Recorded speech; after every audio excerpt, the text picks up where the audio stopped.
अस्सलाम वालेकुम फ्रेंड्स, आपका दोस्त वहीद फिर एक दफ़ा आपकी खिदमत में अपने चैनल हॉरर स्टोरीज़ अनकही कहानियाँ लेकर हाजिर है। आज मैं आपकी खिदमत में बहुत ही खौफनाक किस्म की कहानी पेश करने वाला हूँ। लेकिन कहानी शुरू करने से पहले मैं आप सब लोगों को ईद की बहुत बहुत मुबारकबाद देना चाहता हूँ और इस साल के हज की भी बहुत बहुत मुबारक हो आप सबको मेरी तरफ से। मेरे वो व्यूअर्स, मेरे वो सब्सक्राइबर्स जिन्होंने अभी तक मेरा साथ दिया है और मेरी कहानियाँ सुनी हैं, मैं उन लोगों का तहे दिल से शुक्रिया अदा करना चाहता हूँ। टाइम को बचाते हुए नई कहानी की तरफ चलते हैं। लाहौर के एक शहर गुलशन आबाद में एक बहुत ही खूबसूरत लड़की रात के 12:30 बजे के वक्त रोड पे खड़े हुए किसी का इंतज़ार कर रही थी। वो बिल्कुल एक दुल्हन की तरह सजी हुई थी। गोरा रंग, लंबा कद, लाल बहुत ही प्यारी किस्म की साड़ी पहनी हुई थी और वो सोने के जेवरात से लदी हुई थी। ऐसा लग रहा था जैसे किसी शादी से आ रही हो। उसके खुले खुले बाल हवा में खूबसूरत और खुशबू बिखरा रहे थे। बहुत से लोगों ने गाड़ी रोकी और उसे लिफ्ट देने की ऑफ़र की, लेकिन वो जैसे कि किसी का इंतज़ार कर रही हो। थोड़ी ही देर बाद एक टैक्सी का वहाँ से गुजरना हुआ तो उसने हाथ दे के टैक्सी को रोका और उससे कहा, भाई साहब, आप मुझे अंगूरी स्कीम छोड़ देंगे? टैक्सी वाले ने अपने मोबाइल निकाला और मोबाइल में अंगूरी स्कीम की लोकेशन मारी। उसके बाद जब उसने किलोमीटर देखा तो उस लड़की को कहा कि मैडम, मैं इस चीज़ के आपसे 400 रुपये लूँगा क्योंकि यहाँ से अंगूरी स्कीम काफ़ी दूर है। लड़की ने कहा, मेरे पास इस वक्त सिर्फ 200 डॉलर पड़े हैं। बहरहाल टैक्सी ड्राइवर ने उसको ऊपर से नीचे तक देखा। वो बहुत ही खूबसूरत लग रही थी। अब जाने उसको क्या ख्याल आया। उसने कहा, नो प्रॉब्लम मैडम, आप गाड़ी में बैठ जाएं। अब वो टैक्सी को अंगूर स्कीम की तरफ ले जाने लगा। रास्ता गुजर रहा था। टैक्सी ड्राइवर ने मिडल मिरर पे अपना उसका चेहरा सेट कर दिया था और वो बार बार उसे देखता जा रहा था। लड़की ने थोड़ी देर बाद महसूस किया कि टैक्सी ड्राइवर काफ़ी देर से उसे घूर रहा है। फिर टैक्सी ड्राइवर ने अलग अलग किस्म के गाने गाने शुरू कर दिए। टैक्सी ड्राइवर अधेड़ उम्र का एक बंदा था, लेकिन उसकी आंखों में साफ साफ पता चल रहा था कि उसके दिल में क्या चल रहा है। बहरहाल अलग अलग किस्म के रफ़ी साहब के और लता जी के गाने वो गाने लगा, गुनगुनाने लगा कि शायद लड़की से कोई सिग्नल मिल जाए। अक्सर वो बेशतर हमारे मुल्कों में रात के वक्त अकेली लड़की जब लिफ्ट मांगती है तो या फिर टैक्सी को बुलाती है तो हमारे मुल्क में उसको गलत समझा जाता है। बहरहाल टैक्सी ड्राइवर के दिमाग में क्या चल रहा था ये तो अल्लाह जाने, लेकिन उसकी आंखों से उस लड़की ने अंदाज़ा लगा लिया कि उसकी नीयत उस लड़की पे ख़राब हो रही है। थोड़ी ही देर बाद उसने अपना मोबाइल निकाला और मोबाइल में अपनी एक दोस्त राबिया को कॉल की और कहा, राबिया, आज तुम मेरे घर में रहने आ रही हो ना? राबिया ने माफ़ी मांगते हुए कहा कि मैंने अपने शोहर से पूछा था, लेकिन मेरे शोहर ने मुझे इजाज़त नहीं दी। उस लड़की का नाम शाजिया था। शाजिया ने राबिया से कहा कि मैंने तुम्हें पहले भी बताया था कि मेरे शोहर बिजनेस टूर पे अमेरिका गए हुए हैं। उन्हें आने में 4 से 5 दिन लग जाएंगे। मैं अकेली घर में क्या करूँगी? प्लीज़ तुम अपने शोहर से बात करो और मेरे घर में आ जाओ। लेकिन फिर राबिया ने उससे माजरत कर दी। अब गुस्से गुस्से से भरी हुई आंखों से उसने मोबाइल काट दिया। वो बहुत गुस्से में थी और खिड़की से बाहर देखना शुरू हो गई। अब ये सब चीज़ें टैक्सी ड्राइवर सुन रहा था। टैक्सी ड्राइवर के दिल में बहुत से ख्यालात आ जा रहे थे।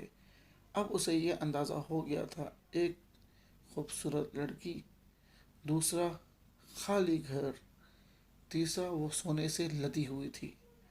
अब उसके दिल में बहुत से ख्यालात ने जन्म लेना शुरू कर दिया था। थोड़ी ही देर गुजरी थी कि उसने फिर से गाने गाने शुरू कर दिए। शाजिया ने बड़ी ही गुस्से की नज़र से शीशे में देखा। उसका दिल कर रहा था कि वो कहीं पीछे से उसके मुंह पे रैप ना लगाए, लेकिन वो कंट्रोल करके बैठी थी क्योंकि रात का वक्त था और रास्ता काफ़ी सुनसान था। बहरहाल जब वो अंगूरी स्कीम के पास पहुंचा तो देखा वहाँ पे स्ट्रीट लाइट्स में लाइट नहीं थी, इलाके की जैसे कि बिजली गई हुई थी। काफ़ी देर आगे जाने के बाद उसे एक घर दिखा। घर क्या था, वो जैसे कि कोई बहुत बड़ी किसी की हवेली हो। वहाँ जाके टैक्सी ड्राइवर को शाहजे ने कहा कि बस भाई साहब गाड़ी यहाँ रोक दीजिए। उसके बाद वो टैक्सी से निकली और कहा कि ये रहे आपके 200 रियाल। 200 रुपये पकड़ते ही उस बंदे ने शाजिया का हाथ भी पकड़ लिया और कहा, मैडम जी बहुत देर हो चुकी है, क्या आप मुझे एक कप कॉफ़ी का भी नहीं पूछेंगी? चलो कॉफ़ी छोड़ें, ये तो आप बड़े लोगों के चोचले हैं, हम तो गरीब लोग हैं। टैक्सी ड्राइवर तो चाय पे भी खुश हो जाता है, क्या हमें चाय पिलाने की दावत नहीं देंगी? शाजिया ने अपने हाथ को उसकी गिरफ्त से छुड़ाया गुस्से से और घर में दाखिल हो गई। बहरहाल वो उसको काफ़ी देर तक देखता रहा। जब वो बंगले के अंदर दाखिल हो गई तो थोड़ी ही देर बाद सेकंड फ्लोर की एक रूम की लाइट जल गई। टैक्सी ड्राइवर ने अंदाज़ा लगा लिया कि लड़की घर में अकेली है और इस वक्त सेकंड फ्लोर के रूम में है। उसके बाद उसने अपने एक दोस्त को फ़ोन किया। दोस्त का नाम अहमद था। अहमद को कॉल करने के बाद उसने अहमद को सारा प्लान समझाया। अहमद खुद भी एक टैक्सी ड्राइवर था। अहमद को उसने कहा कि मैंने इस वक्त अंगूरी स्कीम में एक बहुत ही खूबसूरत लड़की को छोड़ा है। घर में वो अकेली है, शोहर उसका अमेरिका गया हुआ है, सोने से लदी हुई है, लगता है काफ़ी अमीर तरीन औरत है, जाने क्यों टैक्सी में बैठ कर आई है। ऐसे औरतों के पास तो अपनी गाड़ियाँ होती हैं, शायद उसकी गाड़ी ख़राब हो गई हो या कुछ भी, हमें क्या लेना देना।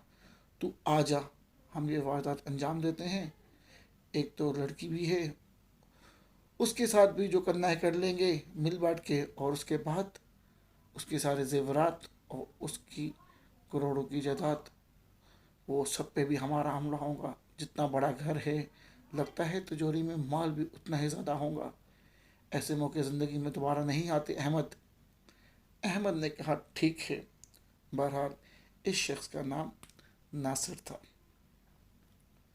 अहमद ने कहा कि तू मुझे लोकेशन सेंड कर दे, मैं थोड़ी ही देर के अंदर पहुंच जाऊंगा। बहरहाल जिस जगह पे मैं हूँ वहाँ पे अंगूरी स्कीम में आने में मुझे 2 घंटे लग जाएंगे, क्योंकि मेरे साथ इस वक्त एक सवारी बैठी हुई है।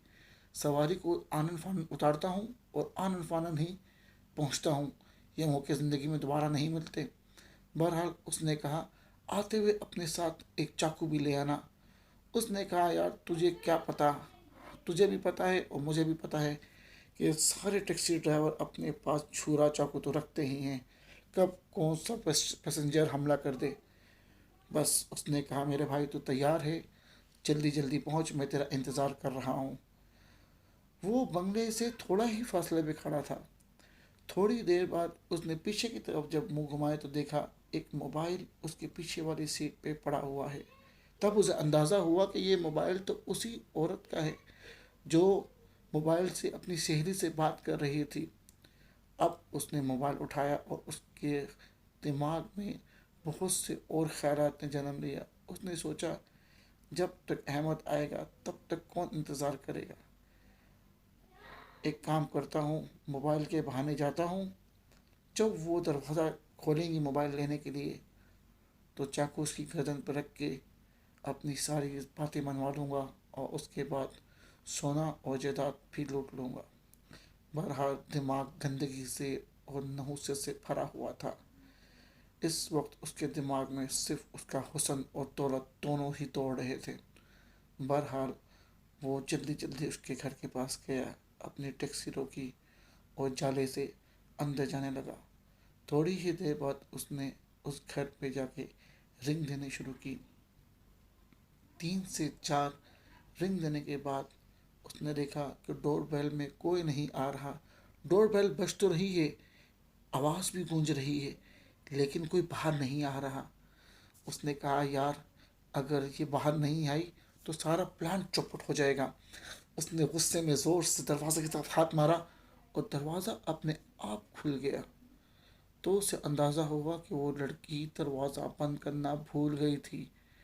अब नासिर ने मौके का फ़ायदा उठाया और आहिस्ता आहिस्ता अंदर जाके दरवाज़ा थोड़ा सा भेड़ दिया ताकि अहमद उसका दोस्त अंदर आ सके बाद में। और आहिस्ता आहिस्ता अंदर चलने लगा। नीचे वाले फ्लोर पे दो बड़े बड़े हॉल थे, बहुत ही नायाब किस्म की चीज़ें रखी हुई थी। बहरहाल समझ नहीं आ रहा था कि नीचे दरवाजे कौन से हैं। उसने सोचा कि शायद नीचे कहीं पे तिजोरी होंगी।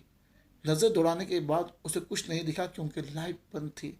समझ नहीं आ रहा था कि लाइट के बटन किधर हैं, स्विच कहाँ पर रखे हैं जहाँ के वो स्विच ऑन करे और लाइट खुल जाए। फिर उसके दिमाग में गंदगी दोबारा से दौड़ी और उसने कहा, दौलत तो मैं लूट ही लूँगा अहमद के आने के बाद, पहले उसका काम तमाम करता हूँ। और दबे दबे पाँव ऊपर जाने लगा और कहने लगा, मैडम जी आप कहाँ हैं, मैडम जी आप कहाँ हैं। बहरहाल वो आहिस्ता आहिस्ता उसके कमरे में दाखिल हो गया, लेकिन कमरे का दरवाज़ा बंद था। ये चीज़ देख के वो बहुत परेशान हुआ। उसने कहा अब क्या किया जाए, ये तो समझ से बाहर चीज़ हो रही है। बहरहाल उसने दरवाज़ा नॉक करना शुरू किया। थोड़ी ही देर बाद उस लड़की ने अंदर से आवाज़ दी कि कौन है। उसने कहा मैं वही टैक्सी ड्राइवर हूँ। लड़की बहुत डर गई। शाजिया को अंदाज़ा था कि इस लड़के की नीयत ख़राब है और अब वो डरी हुई थी कि वो उसके सेकंड फ्लोर में कैसे आ गया था। वो तो खुदा का बहुत शुक्र था कि उसने बाय चांस उस कमरे का दरवाज़ा बंद कर दिया था। उसने कहा कि तुम मेरे घर में किस तरह घुसे। उसने कहा मैडम मैं काफ़ी देर से बेल बजा रहा था, फिर मैंने हाथ मारा तो दरवाज़ा अपने आप खुल गया। मैं आपका ये मोबाइल देने आया हूँ। मैं जानता हूँ कि ये मोबाइल काफ़ी महंगा है, 5-6 लाख रुपए का तो होगा। अगर मैं इसको चोरी कर लेता तो आप सोचती कि हम टैक्सी वाले बेईमान होते हैं। मैं तो सिर्फ आपको आपकी ईमानत देने वापस आया हूँ कि हम बेईमान नहीं होते। बहरहाल उसने कहा भाई साहब, दरवाजे के साथ ही एक टेबल रखा है, उसके साथ एक लैंप पड़ा है, उस लैंप के पास मेरा मोबाइल छोड़ दें और आपका बहुत बहुत शुक्रिया, आप अब जा सकते हैं। इस वक्त उसके दिमाग में गुस्सा दौड़ रहा था। उसने कहा कम खुद को तो मोबाइल वापस करने आया हूँ और दरवाज़ा भी नहीं खोल रही। उसने अपने पीछे वाली जेब से चाकू निकाला और तैयार हो गया। आहिस्ता आहिस्ता पहले उसने कदम से, मोटे मोटे कदम से थम थम थम चल चल के दिखाया जैसे वो सीढ़ियों से उतर रहा हो। फिर आहिस्ता आहिस्ता उन्हीं सीढ़ियों से वापस आके दरवाजे के साइड में चुपचाप खड़ा हो गया। उसे यह अंदाज़ा हो गया था कि जब वो मोटे मोटे कदमों से सीढ़ियों की तरफ गया तो उसके कदमों की आवाज़ मैडम जी ने सुन ली होंगी और वो ये सोच रही होंगी कि टैक्सी ड्राइवर घर से चला गया, मगर वो उसी दरवाजे के लेफ़्ट साइड में चुपचाप खड़ा था। उस लड़की ने 5 मिनट तक इंतज़ार किया। जब उसने देखा कि कोई आवाज़ नहीं आ रही तो उसको ये फील हुआ कि चलो अच्छा है, शायद वो बंदा चला गया। दरवाज़ा खोलते ही जब वो बाहर मोबाइल की तरफ लपकी तो साथ ही पीछे से उसने उसकी गर्दन पे वो छुरा रख दिया और कहा अब जो मैं चाहता हूँ वो तुम करोगी। मोबाइल उसने उठाया और अपनी ही जेब में रख लिया। कहता क्या मैं पागल हूँ जे 5-6 लाख का मोबाइल वापस तुम्हें दे दूँ। मैं ये भी ले जाऊँगा तो तेरी इज्जत भी ख़राब करूँगा और सारा माल इस दफ़ा घर का मेरा हो जाएगा, मेरी ज़िंदगी संवर जाएंगी। मेरे बच्चे हैं, अक्सर मेरे पास उनकी फ़ीस के लिए पैसे नहीं होते। अक्सर ज़िंदगी बहुत गरीबी से गुजर रही थी, लेकिन मुझे क्या मालूम था कि ऊपर वाला मुझ पे इतना मेहरबान होगा कि खूबसूरत लड़की के साथ जेवरात और लाखों की दौलत भी मुझे दे देगा। उस लड़की ने कहा भाई साहब मेरी जान छोड़ दो, जो चाहिए ले जाओ, बस मुझे छोड़ दो, मैं इस कमरे में अपने आप को बंद कर लेती हूँ। जो चाहिए जिस तरह चाहिए चीज़ें उठा के ले जाओ, मैं किसी से कुछ नहीं कहूँगी, ना तुम्हारी कंप्लेन करूँगी, बस मुझे छोड़ दो। मैं अपने शोहर का इंतज़ार कर रही हूँ, वो मुझसे बहुत प्यार करते हैं और मैं भी उनसे बहुत प्यार करती हूँ। खुदा का वास्ता मेरी इज़्ज़त ख़राब नहीं करो। मगर उसके दिमाग में इस वक्त शैतान चढ़ा हुआ था, उसे कुछ समझ नहीं आ रहा था। बहरहाल वो उसे अंदर ले गया और उसके बाद उसने कहा कि अब जो मैं चाहता हूँ वो मुझे दे दो तो मैं तुम्हें ज़िंदा छोड़ दूँगा, वरना तुम सोच लो, बाकी तुम समझदार हो। अब लड़की 4-5 कदम उससे डर के मारे पीछे हो गई थी और वो हंस रहा था। उसके बाद उसने घर की तरफ चारों तरफ अपनी आंखें दौड़ाई, क्योंकि उस वक्त उस लड़की के जिस्म पे कोई ज़ेवरात नहीं थे। जब देखा तो सोने सोने वाले बेड के साथ वाले टेबल पे सारे ज़ेवरात थे। अभी वो उन ज़ेवरात को देख ही रहा था कि लड़की जल्दी से भाग के साथ वाले अटैच बाथरूम में घुस गई और उसने दरवाज़ा बंद कर लिया। अब नासिर को बहुत गुस्सा आया। नासिर ने ज़ोर ज़ोर से दरवाज़ा पीटना शुरू किया और उसे कहना शुरू किया, दरवाज़ा खोलो, मैं कहता हूँ दरवाज़ा खोलो। देखो, मैं दरवाज़ा तोड़ के भी अंदर आ सकता हूँ। अच्छा, तुम्हारे लिए यही रहेगा कि तुम प्यार से दरवाज़ा खोल दो, मैं तुम्हें ज़िंदा छोड़ दूँगा। अगर तुमने दरवाज़ा नहीं खोला तो फिर अपनी मौत की ज़िम्मेदार तुम खुद होंगी। लड़की बहुत घबरा रही थी, कुछ समझ नहीं आ रहा था वो क्या करे, और उसने चुपचाप दरवाज़ा खोल दिया और वो दरवाजे के साइड में खड़े हो गई।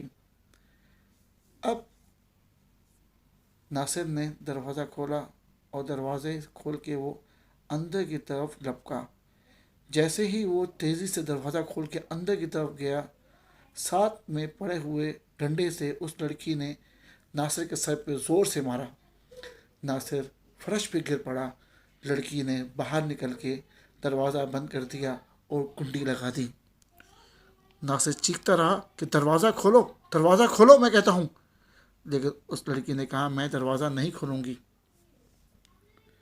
थोड़ी ही देर बाद जब नासिर दरवाज़ा पीट पीट के थक गया तो उसने बाथरूम के टब की तरफ देखा।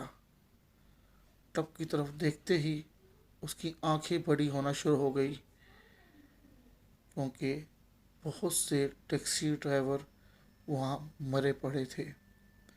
उसके बाद जब उसने उन टैक्सी ड्राइवरों को करीब जाके देखा, उन्हीं के साथ एक टोकरी पड़ी थी और उसी टोकरी में वही मोबाइल जो नासिर की जेब की पीछे वाली पैंट के पीछे वाली जेब में पड़ा था, वैसे ही हज़ारों मोबाइल के सामने पड़े थे। अब वो समझ गया था कि वो एक जाल में फंस चुका है। ये लड़की इस तरह ही टैक्सियों में रात के वक्त आती है, अपना मोबाइल भूल जाती है और टैक्सी ड्राइवर सोना और ख़ूबसूरत लड़की देख के घर के अंदर आ जाता है और उसके बाद वो उसका शिकार बन जाता है। अब वो बहुत डर रहा था। उसने मोबाइल उठाए, सारे के सारे मोबाइल ऑफ थे। जब उसने अपने पीछे वाली पॉकेट में हाथ डाला और उस मोबाइल को ऑन किया तो वो मोबाइल भी ऑफ था। नासिर बहुत घबरा रहा था, बहुत डर रहा था। उसने देखा कि उनमें से अक्सर टैक्सी वालों के खंजर वहीं पड़े हुए थे। वो समझ गया कि मैं किसी बहुत ही बड़ी साजिश का शिकार हो चुका हूँ। उसने ज़ोर ज़ोर से दरवाज़ा पीटना शुरू किया, लेकिन उस औरत ने कहा कि मैं दरवाज़ा नहीं खोलूँगी। उसने कहा कि मुझे माफ़ कर दो, मुझसे गलती हो गई, मैं कभी किसी के बारे में ऐसा नहीं सोचूंगा। तुम बस दरवाज़ा खोल दो, मैं यहाँ से चुपचाप चला जाऊँगा, ना तुम्हें हाथ लगाऊँगा, ना तुम्हारी जायदाद को हाथ लगाऊँगा, वापस इस इलाके में भी कभी नहीं आऊँगा। उसने कहा, तुम आए नहीं हो, लाए गए हो, इसलिए जाना तो नामुमकिन है। थोड़ी देर अपने भाइयों के साथ इंतज़ार करो जो तुम्हारी तरह ही ख्याल लेकर आए थे और आज मुंह खोल के खूना खून पड़े हुए हैं। जब उसने देखा कि पूरा टब लत लाशों से भरा हुआ था, खून से पूरा टब बाहर आ रहा था, ये सब देख के नासिर के होश उड़ रहे थे कि नासिर चलता चलता पीछे कदमों से एक टेबल पर लगा। जब उसने उस टेबल के अंदर देखा तो वहाँ पे भी एक लाश पड़ी हुई थी।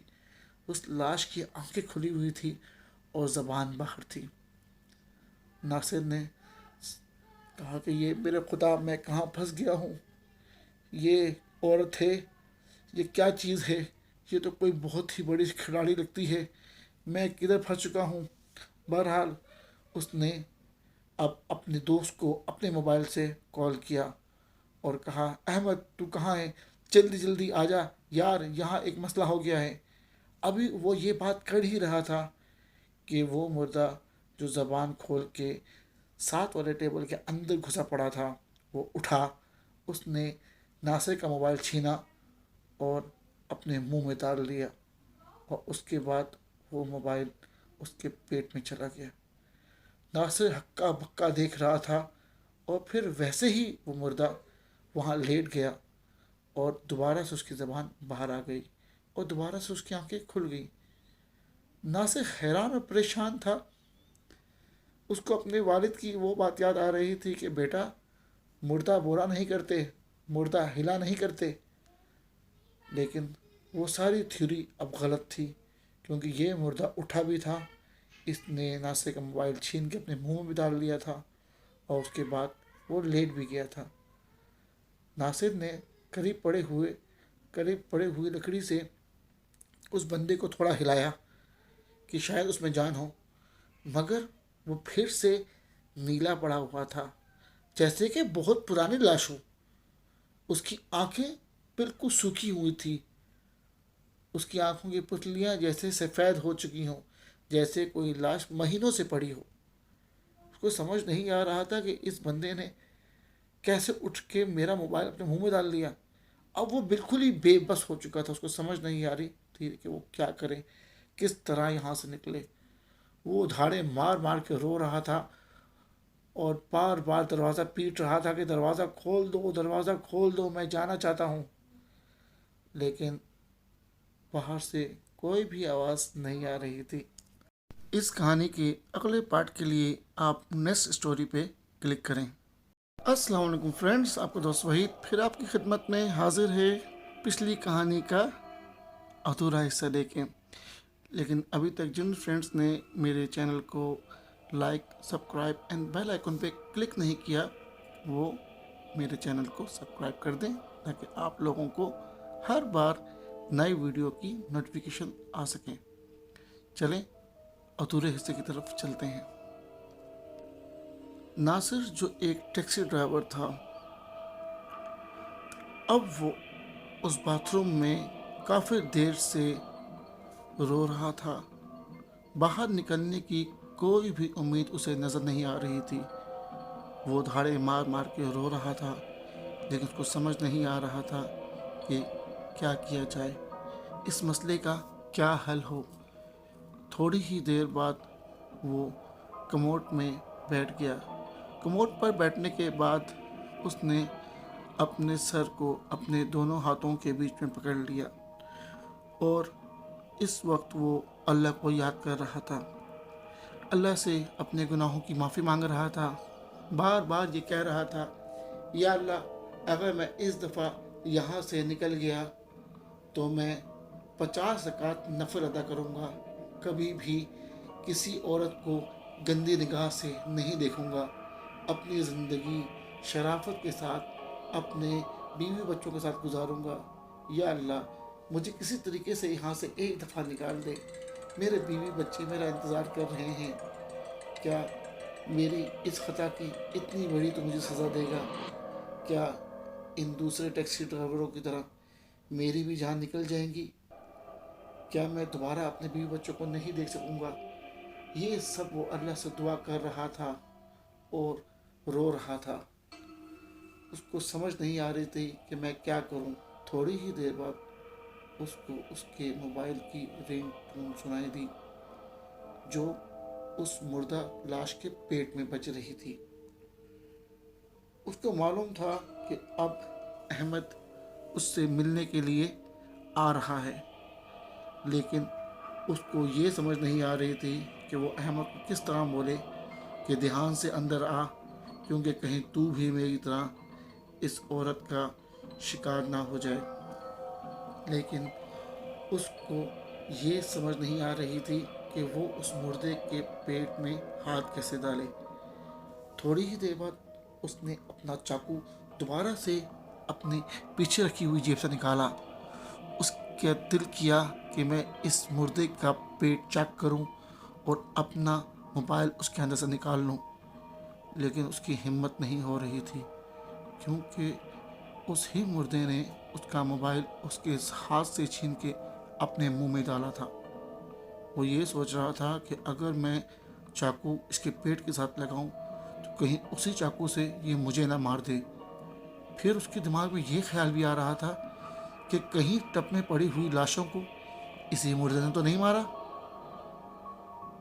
अब वो कंफ्यूज था कि शायद इन मुर्दों को, इन लाशों को इसी मुर्दे ने मारा है। जो मुर्दा इस वक्त टेबल के अंदर पड़ा हुआ था, उसने भी टैक्सी ड्राइवर के कपड़े पहने हुए थे, वो भी एक टैक्सी ड्राइवर था। वो ये सोच रहा था कि अगर उन सबको इसने मारा है तो इसको किसने मारा है। और फिर उसके दिमाग में ये ख्याल भी चल रहा था कि अगर ये उठ सकता है तो शायद वो मुर्दे भी उठ सकते हैं जो उसके बाईं तरफ पड़े हुए हैं।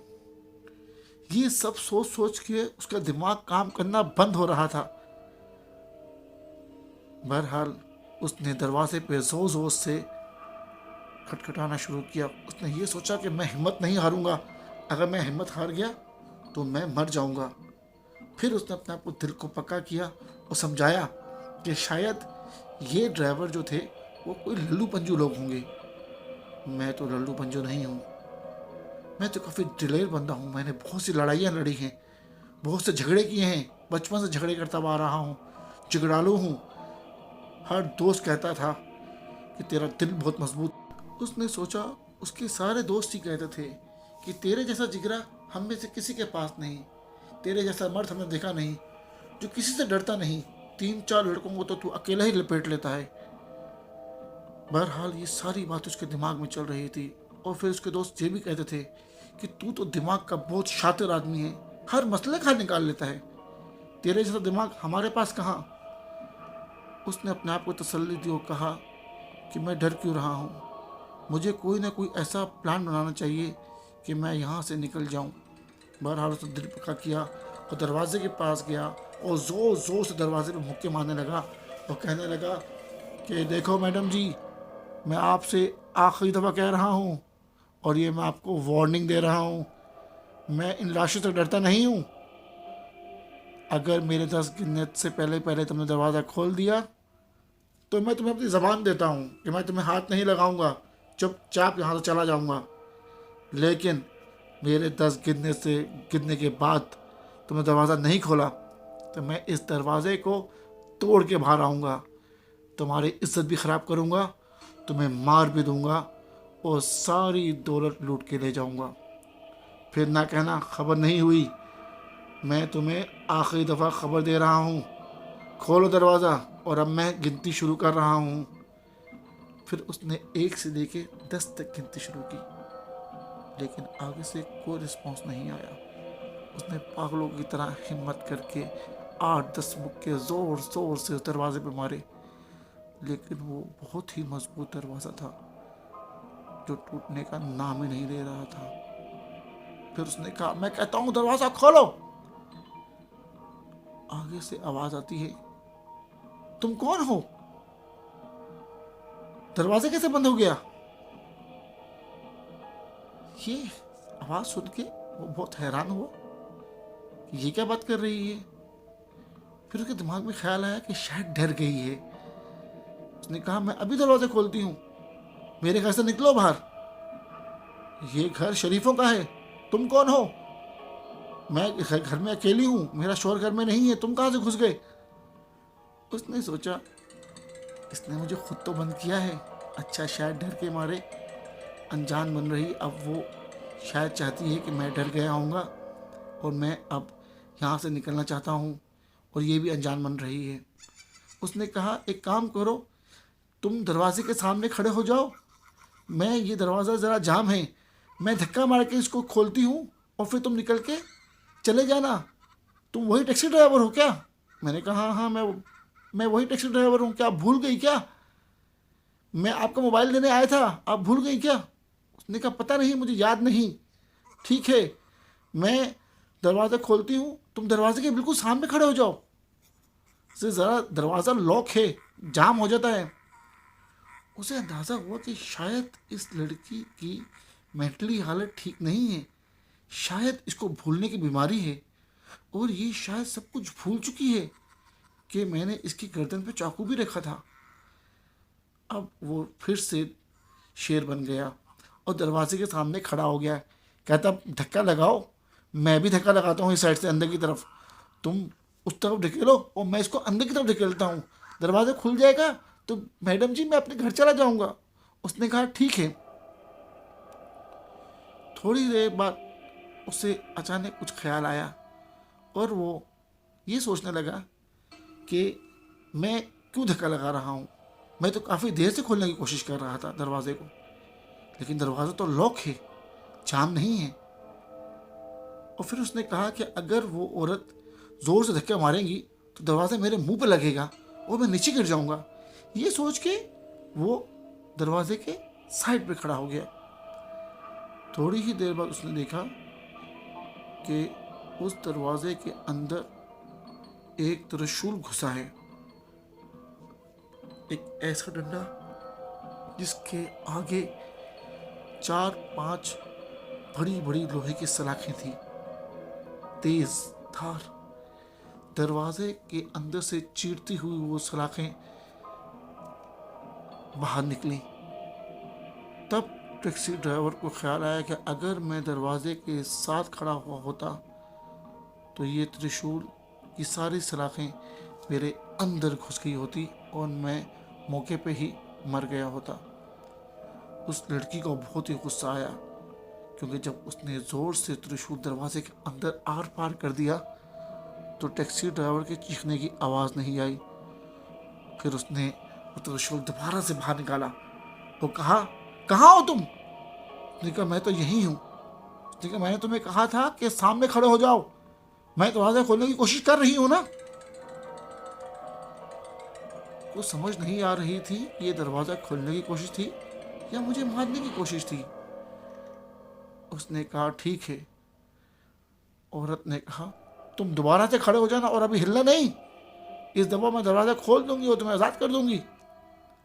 वो फिर से साइड में खड़ा हो गया और कहा कि मैं बिल्कुल दरवाजे के सामने खड़ा हूँ मैडम जी, जल्दी से दरवाज़ा खोल दें। उसने कहा ठीक है। फिर वही अमल दोहराया गया। दोबारा से त्रिशूल दरवाजे के आर पार हो गया और वो साइड में खड़ा हुआ डर के मारे ये सब मंजर देख रहा था। उसके बाद उस लड़की ने गुस्से से चीखना शुरू कर दिया कि बेवकूफ़, तुम्हें कहा था दरवाजे के सामने खड़े रहना। उसने कहा, मैं समझ गया हूँ कि तुम दरवाज़ा खोलने नहीं चाहती, मुझे मारना चाहती हो। अभी वो ये बात कर रहा था कि दरवाजे पे दोबारा से डोरबेल हुई। अब वो समझ गया था कि दरवाजे पे उसका दोस्त अहमद उसको बचाने के लिए आ गया है। उसने जोर से चिल्लाना शुरू किया, अहमद मुझे बचा ले, अहमद मुझे बचा ले, इस औरत ने मुझे बाथरूम में बंद कर दिया है, मैं दूसरे फ्लोर पर हूँ, बाथरूम में हूँ, इसने मुझे बंद कर दिया है, ये बहुत खतरनाक औरत है। और उस औरत ने कहा, अपनी बकवास बंद कर, खामोश रहे। मैं कहती हूँ कुत्ते खामोश रहे। लेकिन वो चीख रहा था। उसके बाद उसने उस सुराख से बाहर की तरफ देखा, जो सुराखों से त्रिशूल अंदर घुसा था उन दोनों जगहों पे मोटे मोटे सुराख हो गए थे। जब उसने सुराख से बाहर देखा तो देखा वही औरत एक बहुत ही भयानक रूप लेके खड़ी है। उसकी आँख लाल थी, दोनों आंखें मोटी मोटी लाल आंखें, और उसकी ज़बान बिल्कुल सांप जैसी लहरा रही थी। उसकी ज़बान इतनी लंबी थी कि वो उसके घुटनों तक आ रही थी और फिर वो अंदर चली जाती। जैसे सांप बार बार ज़बान बाहर निकालता है और अंदर करता है, इसी तरीके से वो ज़बान अंदर जा रही थी और बाहर आ रही थी। उसके बाल खुले हुए थे, उसके चेहरे से वहशत निकल रही थी, उसके दांत लंबे थे। नासिर बहुत ही डरा हुआ था फिर उसने उन सुराखों के सामने अपना मुंह किया और जोर जोर से चिल्लाने लगा कि अहमद, ये कोई भला है, ये कोई चुड़ैल है, आ यार मुझे बचा ले अंदर आके, ये मुझे नहीं छोड़ेंगी। बाहर से आवाज आती है कि मैं अंदर आ गया हूँ, हेलो, कोई इस घर में है? उस औरत ने अपना रूप दोबारा से बिल्कुल एक खूबसूरत लड़की में ढाल लिया। ये सारा मंजर नासिर सुराख से देख रहा था। वो चिल्ला रहा था, उसके दोस्त को आवाज आ गई। औरत ने कहा, मैं आ रही हूँ, कौन आया है घर में? लेकिन वो बहुत ही तेजी से सीढ़ियों से भागता हुआ ऊपर की तरफ आ रहा था।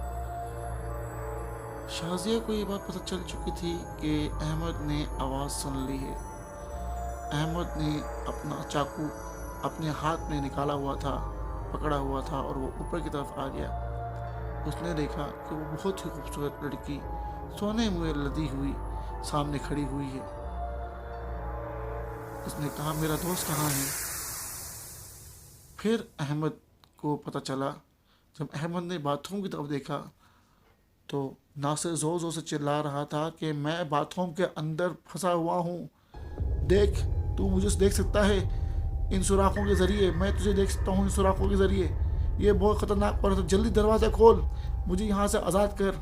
अहमद बहुत हैरान था कि एक पतली सी खूबसूरत लड़की ने एक लश्कर जवान को बंद कर दिया। वो जल्दी से बाथरूम की तरफ लपका के अपने दोस्त को बाहर निकाले और वो दरवाज़ा खोलने की कोशिश कर ही रहा था कि उस लड़की ने वो त्रिशूल उसके पीठ में घुसा दिया। वो उसकी पीठ से आर पार होता हुआ दरवाजे से आर पार हो गया। ये सारा मंजर नासिर देख के चीख चीख के रोना शुरू हो गया, क्योंकि उसका दोस्त उसके सामने मर रहा था। एक गमला उसके सर पे आके पड़ता है। गमले के शीशे सारे उसके दिमाग के अंदर घुस गए होते हैं, लेकिन फिर भी अहमद हिम्मत नहीं हारता। थोड़ी देर बाद दोबारा वो अपने हाथ ज़मीन पर रखता है और अपने दोस्त की मदद करने के लिए उठता है। वहीं साइड में पड़े हुए शीशी की एक बोतल दोबारा से अहमद के सर पे लगती है और वो खून से निढाल ज़मीन पे गिरा पड़ा होता है। एक हाथ में चाकू और पूरे जिस्म से खून लथपथ हो रहा होता है। वो कहती है, ये तुम्हारा दोस्त था जो तुम्हें बचाने आया था? फिर वो अहमद को हिलाती है। अहमद अब एक लाश बन चुका होता है। वो अहमद को अपनी गोद में उठा लेती है, अहमद का सर अपने कंधे पर रखती है और फिर वहीं करीब एक टेबल पे पड़ा हुआ टेप ऑन कर देती है। उसमें एक गाना बज रहा होता है और वो उसकी लाश को लेके डांस कर रही होती है। ये सारा मंजर नासिर सुराखों से देख रहा होता है। उसका दोस्त लाश बना हुआ है और वो भला उस लाश के साथ नाच रही है और अहमद को बोल रही है, तेरा भी यही अंजाम होगा, बिल्कुल वैसे जैसे तेरे दोस्त के साथ मैंने किया, तेरे साथ भी ऐसा ही करूँगी। और हंसते हुए उसने अपने कंधे से हटा के उसको पीछे की तरफ फेंक दिया और फिर अपना रूप बदल लिया। अब वो सुराखों से नासिर को देख रही थी और नासिर डरी डरी आंखों से उन्हीं सुराखों से उस औरत को देख रहा था। अभी शायद 1 मिनट भी नहीं गुजरा होगा कि अहमद धड़ाम से उठा और उसने अपने उस खंजर से उस चुड़ैल के दिमाग में चाकू आर पार कर दिया। जिस तरह ही दिमाग में चाकू आर पार हुआ, उसकी आंखों से खून ही खून गिरने लगा, उसके मुंह से खून ही खून बाहर आने लगा और उसने उसको धक्का देके फेंक दिया और फिर खुद भी गिर गया। अब ये मंजर नासिर देख रहा था। नासिर ने चिल्लाया और कहा, अहमद, हिम्मत करके मेरे भाई सिर्फ दरवाज़ा खोल दे, मैं तुझे अपनी टैक्सी में हॉस्पिटल ले जाऊंगा, सब ठीक हो जाएगा, बस तू हिम्मत करके एक दफ़ा दरवाज़ा खोल। इस चुड़ैल की गर्दन मैं अपने हाथ से उड़ाऊंगा। अहमद ने फिर अपने हाथ जमीन पर रखे और लड़खड़ाते हुए कदमों से उठा। लड़खड़ाते हुए कदमों से दरवाज़ा खोलने की तरफ जा रहा था और फिर उसने दोनों हाथ दरवाजे पर रख दिए और उसी के साथ गिर गया। उसको बेहोशी के चक्कर आ रहे थे, लेकिन नासिर लगातार चीख रहा था कि बेहोश मत होना यार, अहमद बेहोश मत होना। अगर तू बेहोश हो गया तू वहाँ मर जाएगा और मैं यहाँ बाथरूम में मर जाऊँगा और किसी को पता भी नहीं चलेगा कि हमें किसने मारा। हिम्मत कर, बस दरवाज़ा खोल दे किसी तरीके से, बाकी मैं मसले को संभाल लूँगा। उसने फिर अपनी कोशिश की और दोबारा से दरवाजे की तरफ उठा और दरवाज़ा खोलने के लिए अपने हाथ बढ़ाए। अचानक वो लाश दोबारा उठी।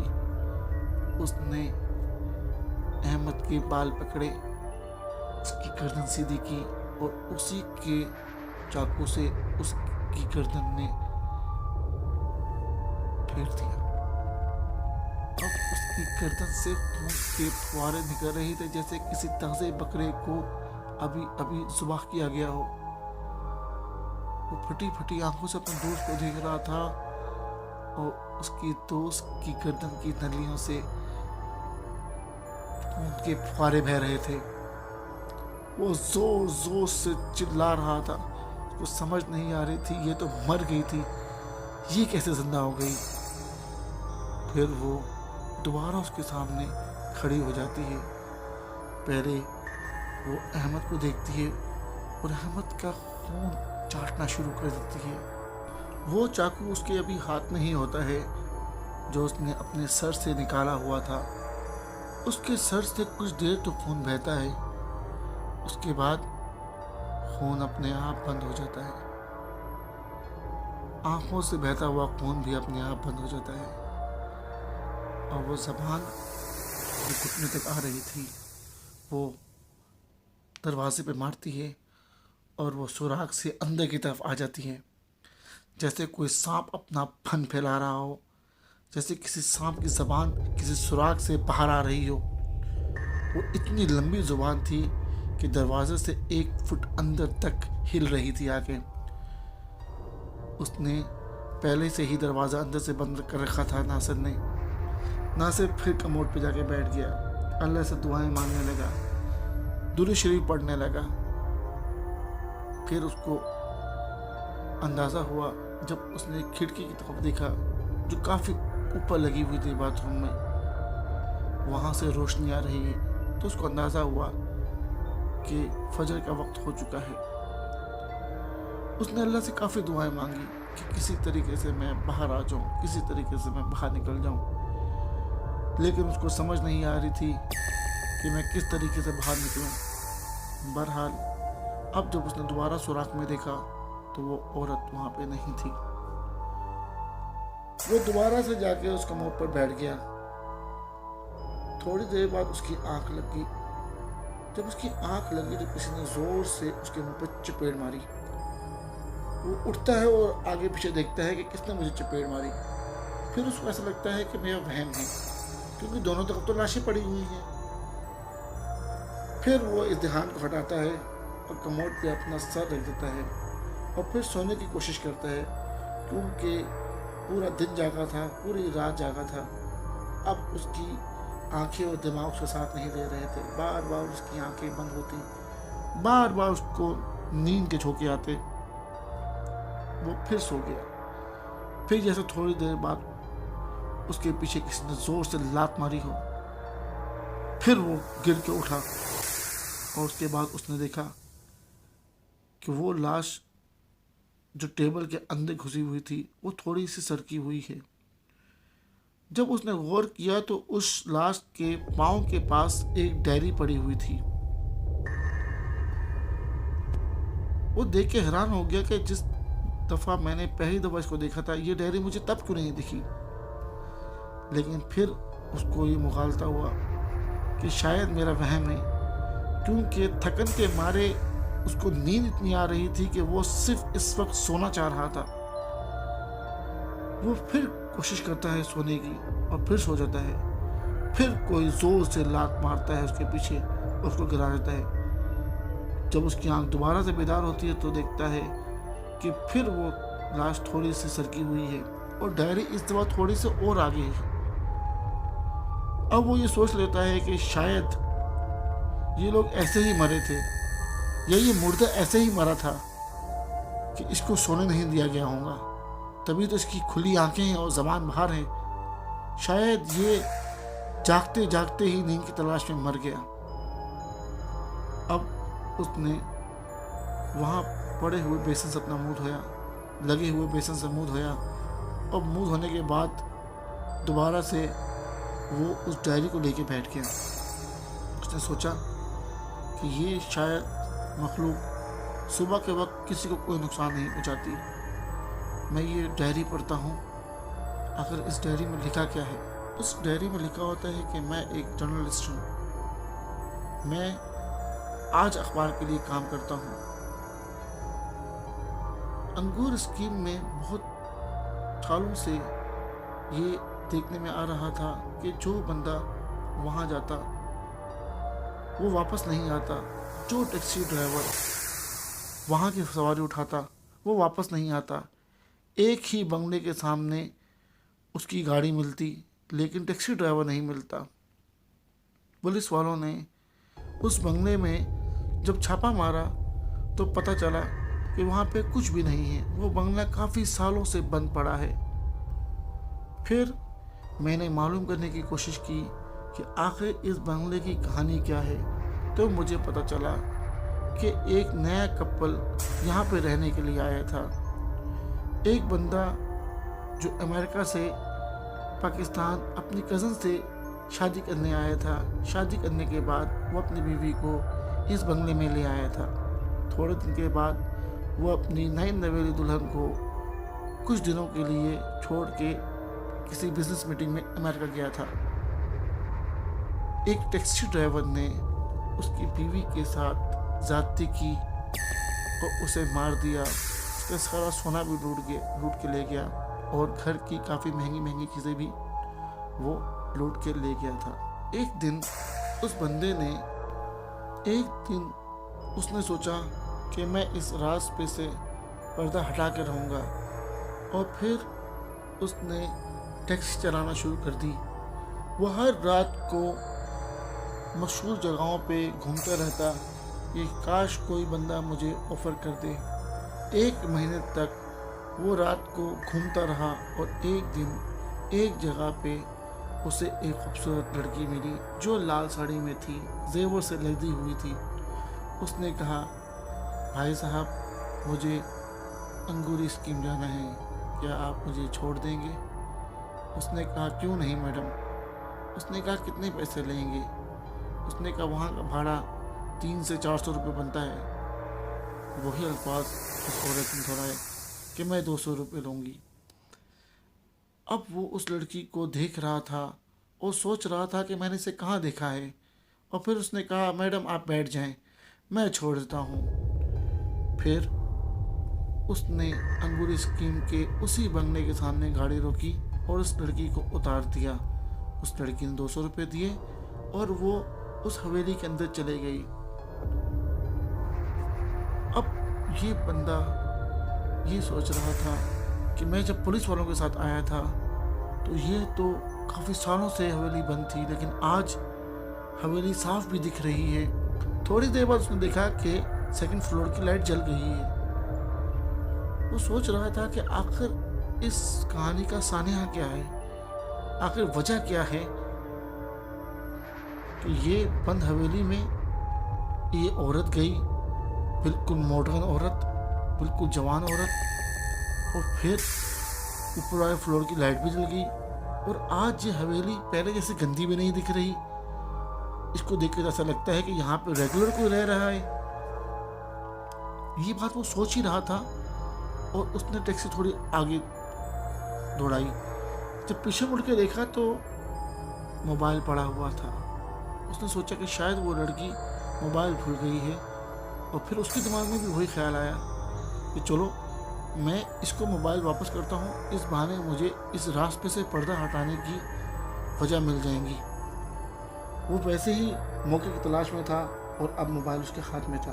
उसने मोबाइल को जब ऑन करने की कोशिश की तो देखा कि मोबाइल ऑफ है। फिर उसका ख्याल आया कि शायद बैटरी ऑफ हो चुकी हो। फिर उसने भी वही बात सोची कि इस लड़की ने थोड़ी देर पहले अपनी सहेली को फ़ोन किया था जिसका नाम राबिया था और उससे कह रही थी कि मेरा शोहर अमेरिका गया हुआ है। तब तो मोबाइल चल रहा था। फिर सोचा कि शायद बैटरी गिर के ख़त्म हो गई हो। चलो मैं इस बहाने मोबाइल भी दे दूंगा और ये देखूंगा कि आखिर वो औरत है कौन जो उस घर में रह रही है। जब वो घर के पास गया तो उसने डोर बेल बजाई। वो औरत नीचे नहीं आई। वो बार बार डोर बेल बजाता रहा, कोई नहीं आया। फिर उसने थोड़ा सा हाथ जब दरवाजे की तरफ रखा, दरवाज़ा अपने आप खुल गया। वो अंदर गया तो बहुत सी नायाब चीज़ें सजावट की टेबलों में पड़ी हुई थी। खूबसूरत सिंदरियाँ दीवारों पर लगी हुई थी, जैसे कि कोई अमीर आदमी यहाँ पे हाल फिलहाल में ही रहता हो या कोई यहाँ पे रेगुलर तौर पे रह रहा हो।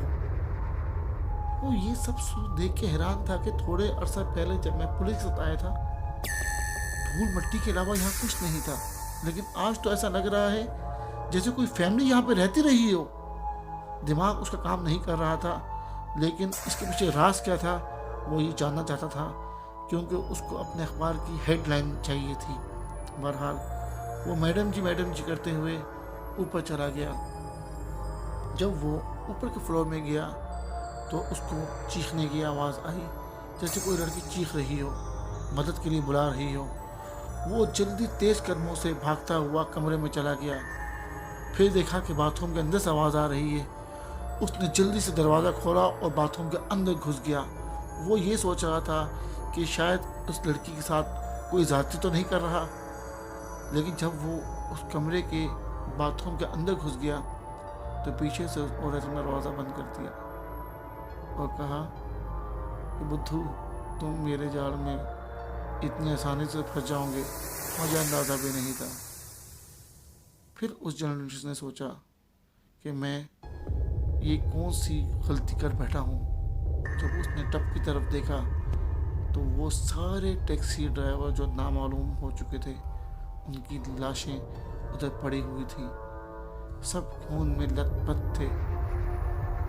जब उसने थोड़ा गौर किया तो मोबाइलों की टोकरी में वो सारे मोबाइल पड़े थे, एक ही कलर के, एक ही मॉडल के, जो इस वक्त उस टैक्सी ड्राइवर के अपने हाथ में भी था। वो समझ गया कि मैं इसके जाल में फंस चुका हूँ। अब वो सिर्फ ये सोच रहा था कि ये कोई भला है, कोई गैर मखलूक है या कोई नॉर्मल औरत है जो क्राइम कर रही है। अभी तक उसको बस इस बात का अंदाज़ा नहीं था। बहरहाल उसने फिर वही किया जो आज नासिर के साथ हो रहा था।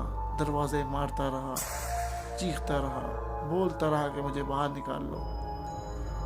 इसी तरह एक लाश उसके साथ टेबल पे पड़ी हुई थी।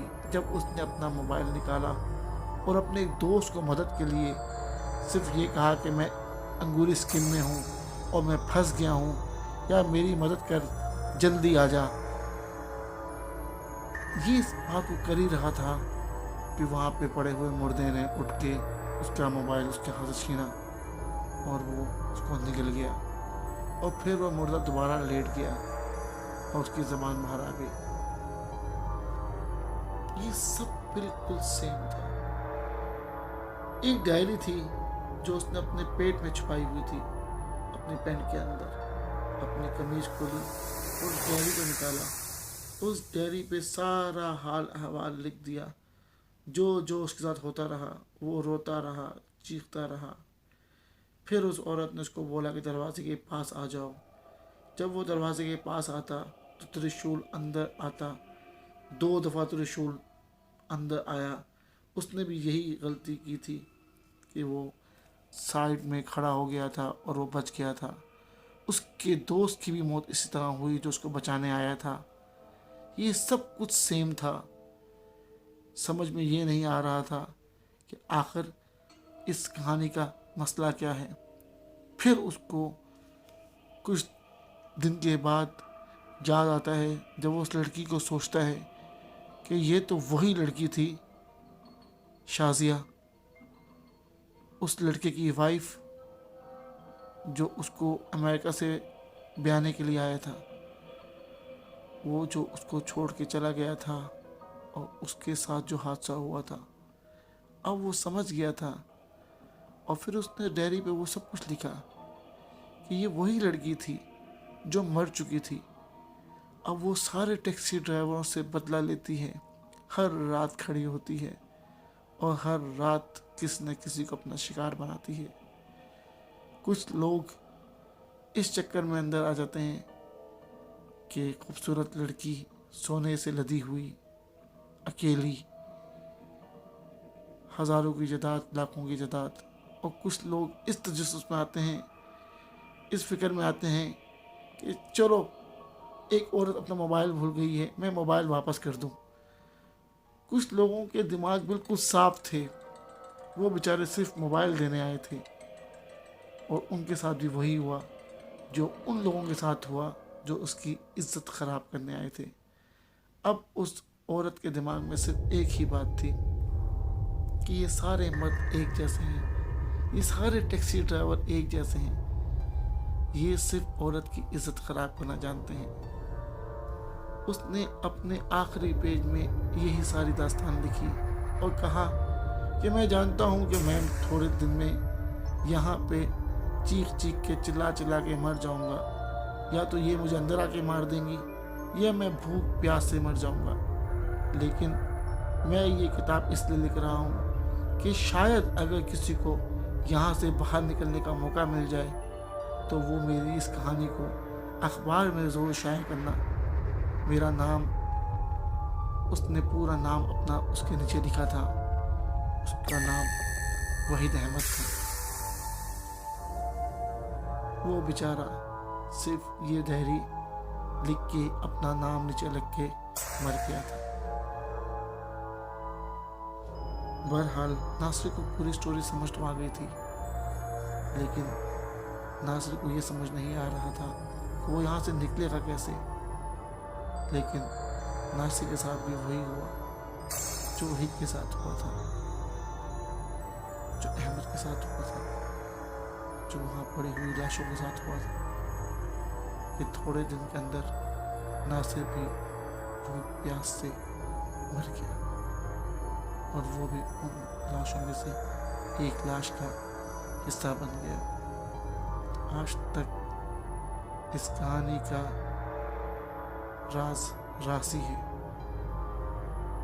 अगर कोई पुलिस वाला वहाँ जाता है तो वो उनके लिए खंडर है, लेकिन रात के वक्त वही खंडर एक खूबसूरत हवेली में तब्दील हो जाता है। और जो बंदा उस औरत को आज भी लुट लेता है, वो अपनी जान से हाथ धो लेता है। बहरहाल फ्रेंड्स, अगर आपको मेरी स्टोरी पसंद आई हो तो आप मेरी कहानी को like, subscribe and bell icon पे क्लिक करना भूलिएगा। आप लोगों का बहुत बहुत शुक्रिया। अल्लाह हाफिज़।